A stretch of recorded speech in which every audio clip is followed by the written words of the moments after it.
อสรพิษเฮ้ยคือกาจับเลยฮะเอาเลยโบกมือล่าเลย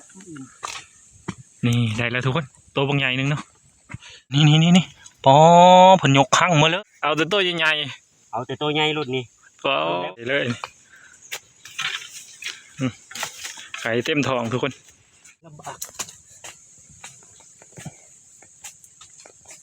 ทุกคนเป็นตาซ้อนเนาะนี่มีแต่หัวจิโปมเต็มอะไรเงี้ยปอประตูกาจับแมงเง่าทุกคนเป็นความสามารถเฉพาะตัวห้ามลอกเลียนแบบเท่าโอ้เป็นได้ร้ายเลยทุกคนนี่ใช่เอาติด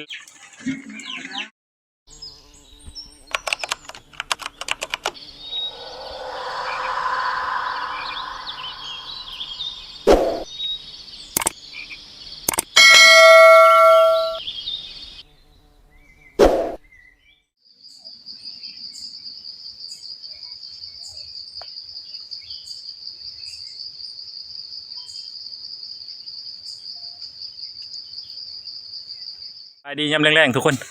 อยู่ว่าพ่นมันนี่มารอคุดอันแมงจีโปมหรือว่าจีรอฮะละนี่อยู่แถวหัวพ่นนี่เลยทุกคนเพราะว่าน้ำอ้อมมาเลยทุกคนเลยโอ้อยู่ในหัวพ่นก็ไผ่เนาะมากัน3 คนวันนี้มีทั้งเบาต้นแล้วก็เบาเคยเนาะเพิ่นมาแล้วกันหัวหน้าทีมหัวหน้าทีมเพิ่นร้ายขนาดเลยมีแต่ควายอันจีโปมป้าขี้กระเดื่อนตัวใหญ่ขนาดเนาะใช่โอ้ป้าตัวใหญ่เลยเนาะ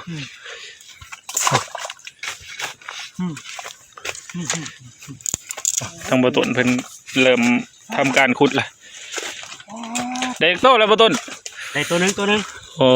บต้นเพิ่นว่าได้ตัวหนึ่งเลยทุกคนเดี๋ยวมาสำรองกับสิขุดก่อนขุดยากเนาะถ่ายทุกคนเบิ่งกับสิยากอีกแล้วนี่มาสำรองกันยืดยากทุกคนเลยนี่จุดยืนกับทุกคนเสียงสิตกน้ำอยู่เพราะหัวโพดนี่ก็สั้นแห้งเนาะขันตกลงไปนี่ก็ริบหัวพุ่นเลยทุกคนมือล่าเลยนี่ได้แล้วทุกคนตัวบางใหญ่นึงเนาะโอ้มาสำรองยังได้โบราณคือเข้าอยู่ทั้งนั้นได้อีกแล้วพวกมันตลอดทั้งนั้นเพื่อนอาทีมเลยโอ้ปอมีแต่ตัวใหญ่ๆทุกคนเลยเพื่อนได้ดุขนาดเนาะข้ามบต้นเพื่อนกับเพื่อนอาทีมนี่ได้ดุโอ้พูดบต้นได้อีกแล้วนี่ปอเท่าไปแล้วได้ตัวใหญ่แทบบต้นตัวใหญ่อ๋อมันเนาะมันนี่หอดอีกแล้วตัวบักใหญ่1 ทวนเลยนี่โอ้ตัวใหญ่คักเนาะยังบ่ต้นเอาระวังเอาเบิ้งทางหันไม่เงาก่อนไปแล้วบ่ทันแล้วไม่เงาบ่ไม่เงาโอ้เพิ่นเห็นไม่เงาทุกคนโอ้ยสัตว์ผิดสำเนาะสัตว์อสรพิษเฮ้ยคือกาจับเลยฮะเอาเลยหลายหูเลยทุกคนคุดบาดเดียวนี่หลายโตอยู่เนาะทางบนต้นเพิ่นคุดลงมาไปแล้วโอ้ตัวบางใหญ่นึงบนต้นเลยใหญ่นี่เอ้านี่ของบนต้นทุกคนเลยนี่โอ้เพิ่นได้ตัวใหญ่ขนาดโอ้มันขนาดเนาะบนต้นเนาะมันเอาแต่ตัวใหญ่เอาแต่ตัวใหญ่รุ่นนี้ได้บ่คงปีกบ่เอาโอ้ยกินบ่แซ่บเพิ่นเน้นแต่ตัวใหญ่ๆทุกคนคุดอันจิผมอยู่ดีๆเนาะนี่ปอ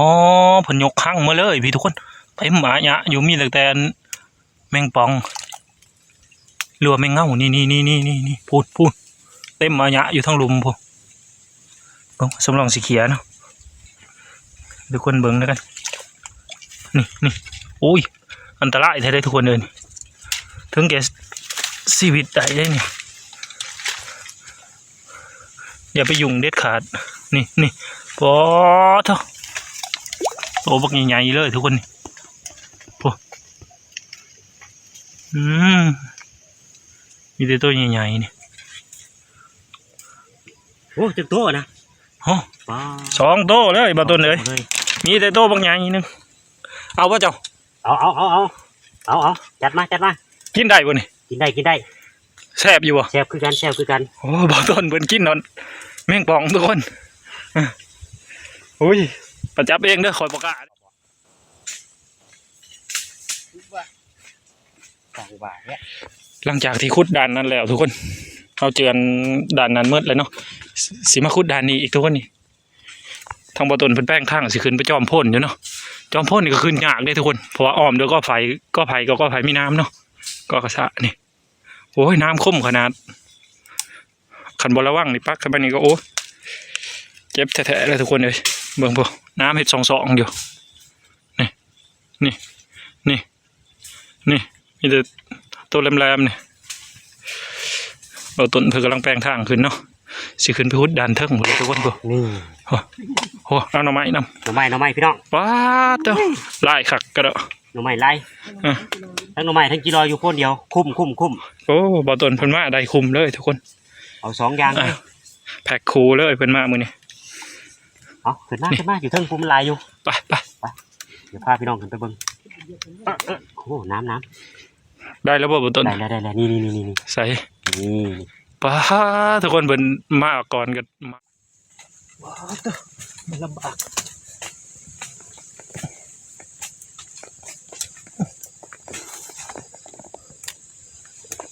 ลำบากน้ำข้างขึ้นหมดก็พอหมดเนาะพอจิโปมก็มีอยู่แต่ว่าหมดนี่ที่ทั้งหมดทั้งความลำบากในการขึ้นก็ทางหัวหน้าทีมนี่เจือนไปตะซ้อนเนาะนี่มีแต่หัวจิโปมเต็มอาญะเดียวนี่ทางบ่ต้นเพิ่นขุดล่ะ ขุดแล้ว โอ้เป็นตะซ้อนทุกคน หนูบ่ทันบ่ต้นได้ได้เลยนี่ ได้เลยทุกคน นี่ มานขนาดนี่พูนบ่ต้นเพิ่น ได้ โอ้ยขึ้นมาก่อนก็ได้โลด ขึ้นมาก่อนได้เปรียบ เป็นว่าขึ้นมาก่อนได้เปรียบมาสำรองกับสิขุดก่อน โอ้นี่ได้อีกแล้วดิ ได้อีกละ นี่ โอ้ยเนาะบ่ทันได้ขุดเนี่ยทั้งหมู่ได้2 3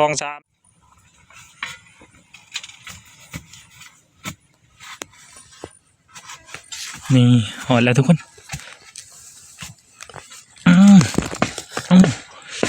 โตบักใหญ่เลยแม่ไข่พร้อมอีกทุกคนนี่ใหญ่คักเลยมันอยู่ตามโพ่นปวกทุกคนเลยอบขึ้นอบน้ำขึ้นมาเนาะโตขวัดแล้วก็มีโตบ่ทันขวัดก็มีทั้งบ่ต้นเพิ่นขุดนี่บ่ทันขวัดก็มีเนาะบ่ต้นเนาะนั่นโอ้ยตัวนี้ตัวหน่อยครับทุกคนเลยเพิ่นเอาตัวหน่อยนี่บ่เอาตัวหน่อยนี่ปล่อยเพิ่นปล่อยไปไงจำทุกคนนี่เขียบาดเดียวเนาะหอดโลดเพิ่นทักกับขวัดลงเอาไปละพุ่นดองไว้ทั้งนั้นเลยนี่ทางวนาที่เพิ่นถิ่มขึ้นมาทุกคนนี่โตบักใหญ่เลยนี่โตแม่ไข่นี่ทางบ่ต้นเพิ่นขมุมขนาดเล็งถ้ำแต้มทุกคนเลยทำแต้มบ่สำรองบ่ได้ขุดเนาะคือสิแม่นทางบ่ต้นเพิ่นขุดหรือว่าได้หรือว่ามันปบมาเนาะทุกคนเนาะนี่บ่ทันได้ขวัดฮู้ซ้ำพุ่นบ่ต้นเพิ่นดินสไลด์ลงไปขุดอยู่ไม่เงาป้าทุกคน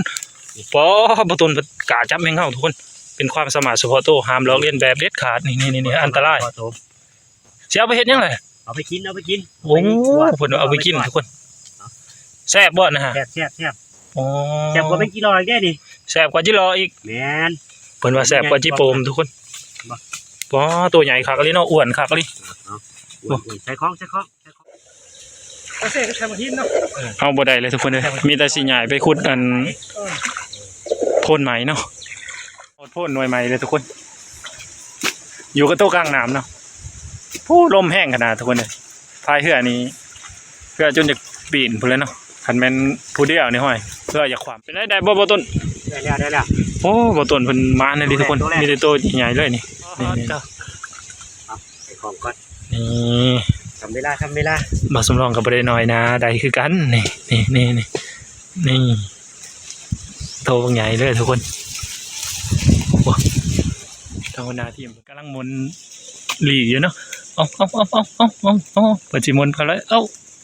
นี่โอ้โตไม่ไข่เลยไข่เต็มท้องเห็นแต่โตคนนี้เบิ้งเอาสีจับมันเนาะเอาแห้งขวัดเข้าไปเลยทุกคนเอาพูนพ่นหน่วยนี่น้ำออกมาเลยทุกคนนี่หัวจีรอกระไรขนาดน่าบ่ต้นเพิ่นได้เลยเนาะ ว่าจะลงเรือมาพี่น้องเอ้ย น่าลงเพื่อมากระไดโล ลงเรือมากับมา โตบักใหญ่เลยบ่ต้น บักไง นี่ บักไงโทริโปมือหน่อยกว่าโอ้ยเว้นมันหกก็ได้บุญเข้ามานะครับ อ๋อขวดจิโปมทุนน้ำออกหมดเลยเนาะเพิ่นจอมขึ้นมาอยู่เนาะบ่จักเขียดบ่จักจิโปมพุ่นโอ้โหเต้นโฮโฮอยู่แซวสะอยู่ทุกคนเลยโอ้บางโต๊ะก็ขวัดคุ้ยทุกคนบางโต๊ะก็ขวัดบ่ทันเนาะอยู่น้ำป้ายใหม่ไป มันคือหัวที่มันเซ็ตทั้งโทรศัพท์ทั้งคนอันได้ฮะเงินหรือได้ขนมย่างแล้วไหม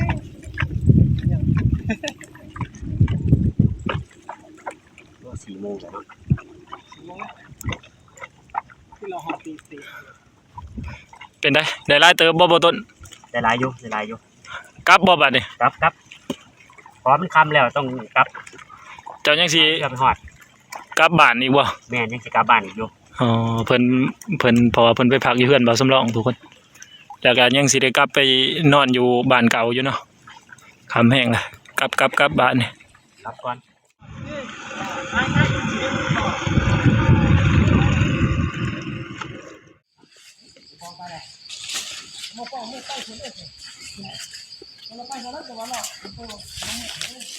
คนนะทุกคนเนาะจิรอแต่ละคนเราไพ่ได้น้อยได้หลายเบิ่งของวนาทีม มาที่ไหน ปอโธโอ้เปิดได้หลายนี่ทุกคนนี่ใส่เอาติดเลยใส่บ่าวต้น ได้น้อยนึง ของบ่าวต้นเบิ่งโอ้บ่าวต้นเบิ่งหลายทุกคนนี่ หลาย เต็มมาเนี่ยพูน เต็มมาเนี่ย โอ้พระเจ้ายิ้มเปื่อยเบิ่งของบ่าวสำรองบานนี่ ๆบางคนมาสมองมันเออ เบิ่งเอานี่ทุกคนโอ้ยพอได้กินโอ้ได้อยู่หลายเติบทุกคนเลยนี่มีแต่โตใหญ่ๆอ้วนๆนี่